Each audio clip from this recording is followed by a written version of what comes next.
In today's video, we're going to be diving into the upcoming pattern where we do have cold times ahead, but there is some really strong indicators that we are going to finally see this colder pattern break up.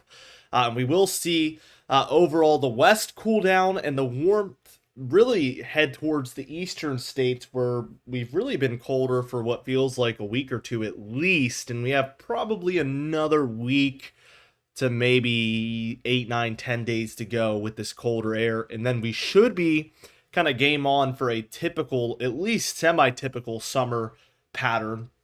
Because this has been very, very abnormal. We've seen, March and April-like conditions in late May, early June. I mean, it's just almost unbelievable. So we're going to be taking a look at that. Also, some concerning severe weather development and updates that I have to show you guys towards the end. So stay tuned for that. And, everything in between. So let's just take a look here at the upcoming pattern. We're a little bit cooler in the east. It's interesting, this frame right here, because typically, if you guys watch a lot, there's usually cold on one side, warm on the other. But on this specific frame, we have warmth along the west coast, cool along the kind of Rockies, warm along the Midwest and South Central states, and then cold along the eastern seaboard. So there's like 4 different air masses at play here. So typically when there's more of those, it's more progressive and they're moving quicker. So we should see this move very, very quickly. And sure enough, by Wednesday here, a little bit more typical. We have probably 3 predominant air masses, one of which is this warm air mass along the west there. If you guys have watched my channel before, this is called a positive PNA, but if you haven't, that's what it's called. And really that just means warmth along western North America. In turn, this typically causes the cold air to head eastward, so we're going to be watching for that. Likely along this time frame, we do have a cold front, so this cold air is probably on the move eastward. Whereas you can see, Wednesday the 4th here, much warmer in the east than what we've been dealing with lately, unless you're in this deep southeast area where things are still a little bit cooler, but overall some pretty significant improvements there in the east just by tomorrow. Thursday the 5th, it's also quite warm in the east, but that warm up out west is expanding and this cold air will be on the move eastward at some point here. Saturday the 7th, we do see this is getting even more intense here. The more intense and the larger it is, the more intense this effect is going to be. And keep in mind, this is an ensemble model, so we're taking the mean average of like 20 different models right now. So as time goes on, we get these lighter shades because they don't perfectly agree with each other, all 20 of them obviously, so it starts to get averaged out is what I call it. So we get little bits of, I would say, less strong indicators, but we're paying mostly just attention to where the cold is and where the warmth is, not as much the intensity. Taking a look at Sunday on the 8th, it's pretty clear we're cold in the east, warm in the west again. Monday the 9th, if it wasn't clear on the 8th, it definitely is by now, as you can see. Tuesday the 10th, still cold in the east, warm in the west. Wednesday the 11th, same thing, although I think this is the date where we're really seeing a transition. And the good news is, at least for those hoping things will warm up here, this is within 10 days. Narrowly, but it is. It's about 9 days out, and this is the date where we're really seeing this model want to flip things. So we still have the cold here in the east and southeast, but we notice that this positive PNA is beginning to spread some of that warmer air eastward. And we can also see some cold working its way in through the northwest. This is definitely a big change that is trying to happen right here. As we transition this over to Thursday on the 12th, it's an even stronger indicator as we have a really cold western Canada. It is still warm in the southwestern United States, but again, that PNA is for all of western North America. So when we see a lot of cold up here, some warmth down here, it really is more of a neutral PNA.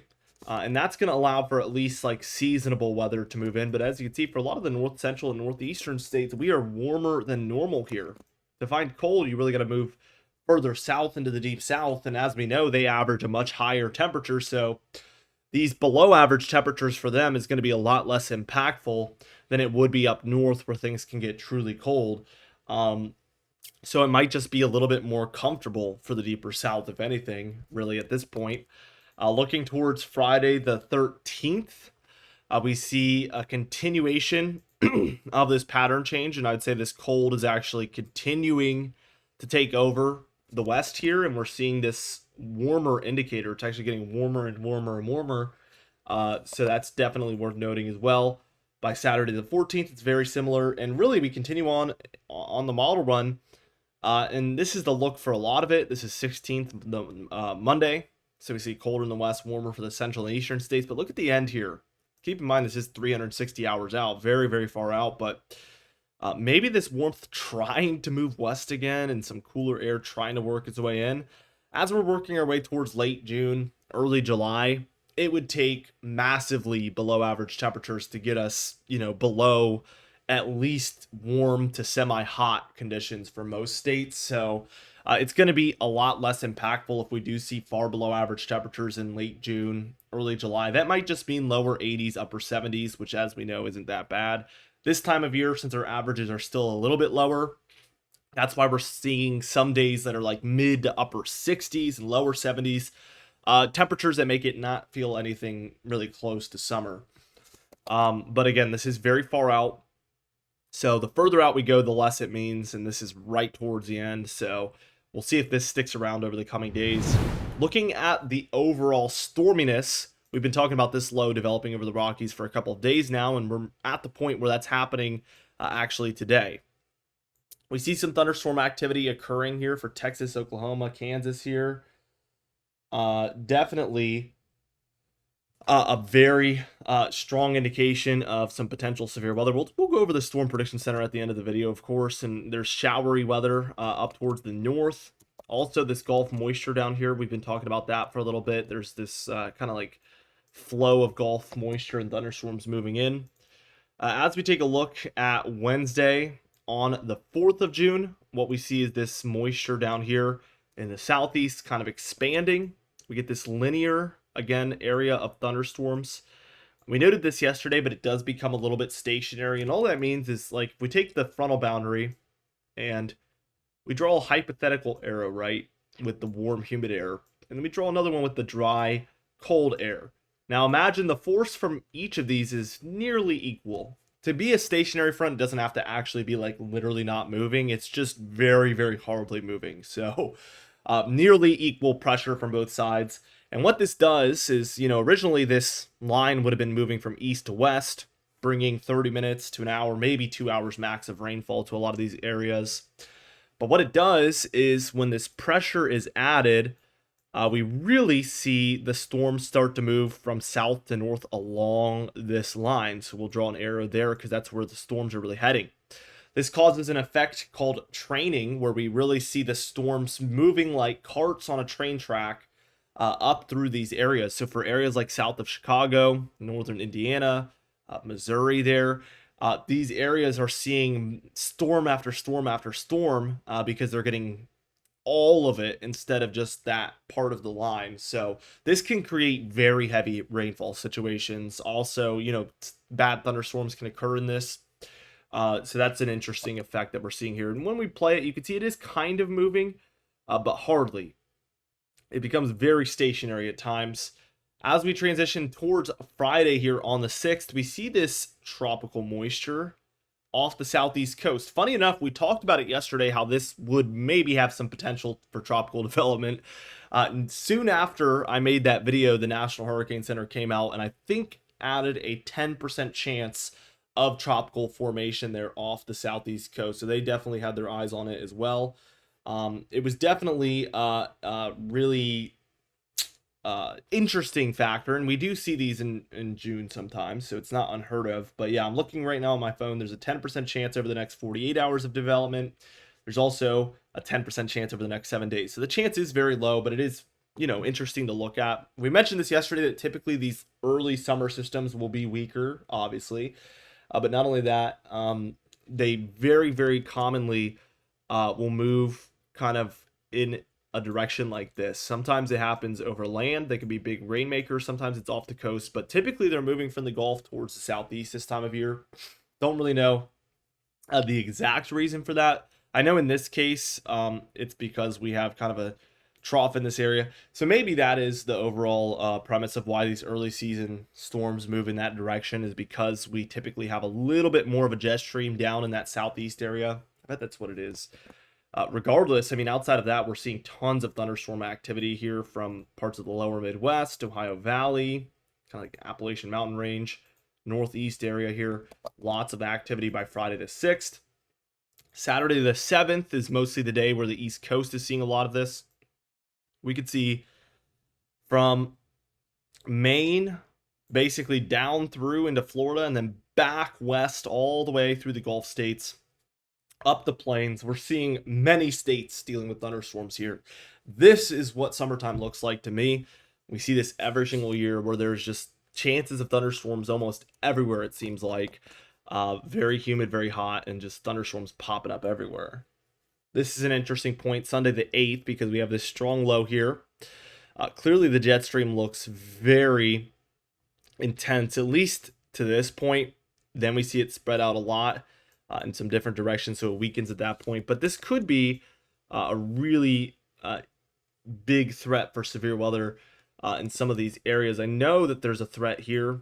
We've seen that. We're going to see that on the Storm Prediction Center outlook in a little bit, but definitely interesting dynamic, I think, up northward as well. We'll have to watch and see what happens for Sunday on the 8th. Monday on the 9th, we still have this very strong low over northern Wisconsin. Activity continues for the southeast and Gulf states there, all the way up in the mid-Atlantic. So some big thunderstorm days, maybe even some severe weather. Tuesday, it's still around for the Gulf, some of the East Coast as well. Just continued activity. Wednesday, continued Gulf activity. It's really hard because this time of year, that's every single day. I mean, like, well, let's look at Thursday. Okay, we want to bet, we want to place bets for Friday. There it is again. So that is kind of how the pattern tends to be in June, July, especially. Things typically dry up a little bit for August, September, in my opinion. But June, July is very explosive with these daily kind of tropical thunderstorms, if you will. We do see some low pressure development here across the Dakotas for Friday the 13th. Again, this is beyond 10 days out, so take it with a grain of salt, but this could pose an interesting threat for some severe weather. So let's see what happens by Saturday. We do have storminess kind of underneath, but that low really breaks up for the most part, becomes a lot less impactful. Sunday, we get some messy storms along this kind of eastern Gulf and eastern area in general, I would say. Sunday the 15th there. Monday the 16th, very similar, just thunderstorms all over the place. And then Tuesday on the 17th, this is the evening time. I would say we likely are seeing this low in a cold front here. So this could pose a severe weather risk, although we're 360 hours out. So really, is it going to look like this at all? Almost definitely not. So we're talking about the trends and what the model is trying to show day after day after day in the long range, but the specific details are hardly relevant. Looking at the total precipitation, we do get a couple of highlight areas, kind of this Gulf area into the southeast.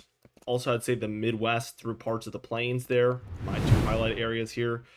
Yeah, so we get these clusters of above average precipitation and pretty far above average at that across, again, the deeper south area and then this kind of like plains Midwest region as well, as we have frequent storms moving throughout the upcoming pattern. Looking at the Storm Prediction Center outlooks, here's for day one, today on Tuesday, June 3rd. We have two lighter green areas that you might note there. That's called our general thunderstorm risk area. And as the name suggests, we do expect general thunderstorms in those areas. No severe weather is expected though, but these forecasts are very, very tricky. So heed every watch, warning, and advisory. That darker area there, that linear darker area from Texas all the way through the Great Lakes, is going to be your level 1 marginal risk. And that's where we expect isolated severe weather to occur. Your yellow area there for Texas, Oklahoma, Kansas, Missouri, Arkansas, Iowa, Illinois, that is where we have a level 2 slight risk, and we expect scattered about severe weather to be occurring. Day 2 here for tomorrow on Wednesday the 4th, we have the general thunderstorm risk area and 2 marginal risk areas, but it does slow down a little bit, as you can see. But we're right back at it for Thursday on the 5th, where we have, again, a very large general thunderstorm risk area. Like we mentioned earlier, this time of year, you start to see chances of thunderstorms for over 50% of the United States. And that's a day like this, where you can see they had to issue a general thunderstorm risk for almost everywhere, it feels like. Looking at The Northeast, we have a marginal risk there, also throughout the plains and parts of the Midwest. And we do have a slight risk there as of now for day 3 for Texas, Oklahoma, Kansas area. Definitely something to watch. This is where things get really concerning. Friday the 6th, look at this area. This translates roughly to at least a slight risk for a lot of the plains, kind of like lower Midwest, deep South area. And this is day 4. I think that this has potential to look a lot worse than this by the time we're taking a look at, day 3, 2, 1. But right now, this translates roughly to a slight risk. Definitely could be higher within there. Then day 5 as well. Look, it hardly moves for Saturday the 7th here. We get this deep south area involved. And obviously, that's just a bad area in general for this type of weather. So we'll see what occurs. And I think that's our only extended day outlook. Yeah. So that does it for this video, guys. I upload every single day, so be sure to subscribe. You can even hit the bell icon for daily notifications when we upload so you never miss one. Be sure to like the video if you did enjoy it. Leave a comment down below, and I'll see you guys in the next video.